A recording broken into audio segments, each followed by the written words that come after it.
What's up, everyone? Back for another beer review, and today I will be reviewing a beer from the Guinness Open Gate Brewery, and they are out of Baltimore, Maryland, and this is their El Dorado Amber Ale. So they're calling this one an American Amber Ale that is featuring El Dorado hops. Comes in at 4.8% alcohol by volume. No IBUs listed in time of review. This can is just over 3.5 months old, so it's been a while since I've reviewed anything from the Guinness Open Gate Brewery here in America.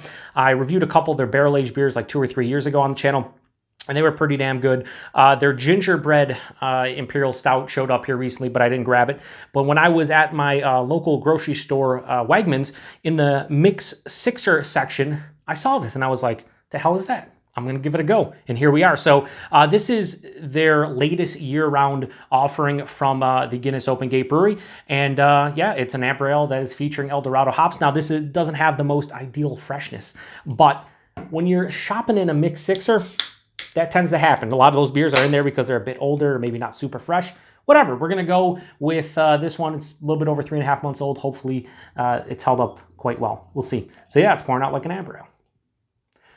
Or it's kind of looking like an old school American IPA, albeit a bit darker. Now, they have a little spiel here. It says, from the only brewery on earth that combines over 260 years of Irish brewing experience with American beer creativity. The other thing on the label here, you're probably not going to be able to see it because it's too small, but they have the serving facts, 12-ounce can or 355 milliliter, 4.8%, like I said, and calories, 130, carbohydrates, 12.2 grams. So I wish more breweries would put the ingredients on the label, or at the very least the the serving size and all the facts and whatnot. Be nice. Anyway, so yeah, that has a nice amber hue to it.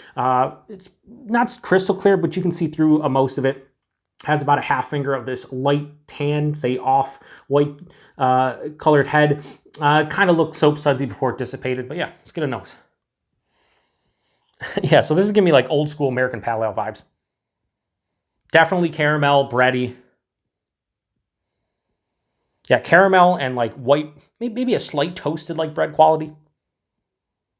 It almost has, to me, an orange marmalade character. Now, a lot of times when I get older IPAs, I'm talking like 6-month-old plus IPAs of older American IPAs, not like newer school New England style. For the most part, like older IPAs, it would, for me, devolve into this orange marmalade character, which I enjoy because I enjoy orange marmalade. And that has a little bit of this going on here. So it's 3.5 months old. It's a hop-forward amber ale. So I see, you can definitely tell it's fading a bit. But yeah, there's orange, heavy on the citrus, a little grapefruit. Maybe a touch of like a melon too. El Dorado's weird. It's changed over the years, I guess, probably depending on what farm it's coming from or not. I used to get like watermelon. Sometimes I get berry, sometimes huge on the citrus. Stone fruit sometimes pop. This one, it's basically citrus and a little melon. Ooh, now I'm getting like a rindy, almost like watermelon rind. But yeah, for the most part, it's huge on the orange and grapefruit, underlying caramel, toasted white bread, malt sensation, and then a little bit of that rindy melon. It smells like it's going to be super easy drinking. Nothing crazy, nothing over the top, just like an easygoing beer. Let's see if it is. Cheers, everyone.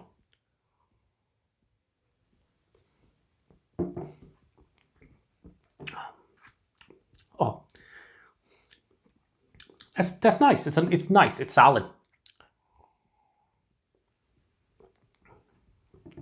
Body on this one's like lower side and medium, nice for 4.8%.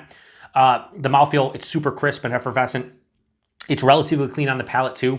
It's nice. It drinks like an amber ale should.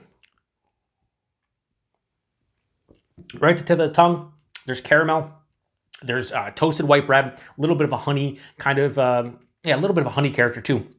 As it passes through the palate, that citrus hits, and it's not like that orange marmalade I was talking about. It's more like a zesty orange citrus, a pithy like white grapefruit. It's more of a, I would say more of like a bittering aspect to it. And it's very rare for me to get like bitter aspect from the hops like midway through the palate. Usually it's on the back of the palate for me, but it starts a little bit earlier on this one. It also has that rindy watermelon feel to it. So zesty orange, rindy white grapefruit, and watermelon. And on the back of the palate, it finishes with this earthy Slightly resinous, mild to moderate bitterness. It's semi-dry. It's a very balanced beer. Like all that malt sweetness hits me at the front of the palate. The caramel, the toasted white bread, touch of honey. But man, with all those pithy citrus and tropical fruits, along with that resinous, earthy kind of finish, it balances it out nicely. It's a super easy drinking beer, 4.8%. You could crush a lot of these. Here's the thing. It's not anything mind-blowing. Not nowadays with, how many different beers out there, how many different breweries just in the States alone. I think this would have been something that would have been maybe a little bit more mind-blowing, say, 7+ years ago. Now, I would say if this was on tap at like a local restaurant or something that didn't have a great craft beer selection, I would grab this over like a typical macro beer. But it doesn't have a ton of flavor. When you're sitting here breaking it down, trying to review it, I'm just trying to stretch for flavors and trying to really focus on it. So it has caramel, toasted white bread, a little bit of honey for the malt, and then it has that rindy, pithy, zesty orange, grapefruit, watermelon. But again, it's very tough to pick those out. But it's very well balanced, easy to drink, not much to complain about it. So I have no problems giving El Dorado Amber Ale from the Guinness Open Gate Brewery here in the States, Baltimore, Maryland. Straight 3.5 out of 5. I think that's a fair score for what I'm drinking here. Now, here's the thing. Did this fall off? Was it when it was super fresh? Was it a little bit more vibrant and punch me in my face? Would it get a higher score? Maybe. But when you pick stuff out of the mix of sixer, sometimes you got to go with what you're, given. And 3.5-month-old, a little bit over 3.5-month-old beer, sometimes you got to review those. It happens. Can't have everything super fresh, especially when you're picking up a lower priced beer. Speaking of which, price and availability. I believe, again, I paid whatever, $1.83 for this can because it was in a mixed sixer. It was like $10.99 for the 6-pack. But I think I saw these also for like $10 or $11 a 6-pack, so that's fine. That's a fine price. Availability, I have no idea. I guess wherever you see Guinness Open Gate Brewery stuff here in the States, you probably have seen this one. Like I said, now it is a year-round offering, so it's one of those beers that you'll probably see on shelves a little bit more frequently, and that's all I got. If you've had this one before, let me know what you think about it. I'm glad I picked it up and gave it a go. I didn't anticipate this being like mind-blowing or anything, but I think for what they were going for, kind of showcasing El Dorado hops, I think they did it to some degree. That little watermelon note, I think, is the thing kind of sticking out for me. And I think there is an amber ale kind of soul to this one, which is nice. They didn't just put amber ale on it. You're not getting the amber ale. You're getting the amber ale. So appreciate everybody stopping by. To the next one. Cheers.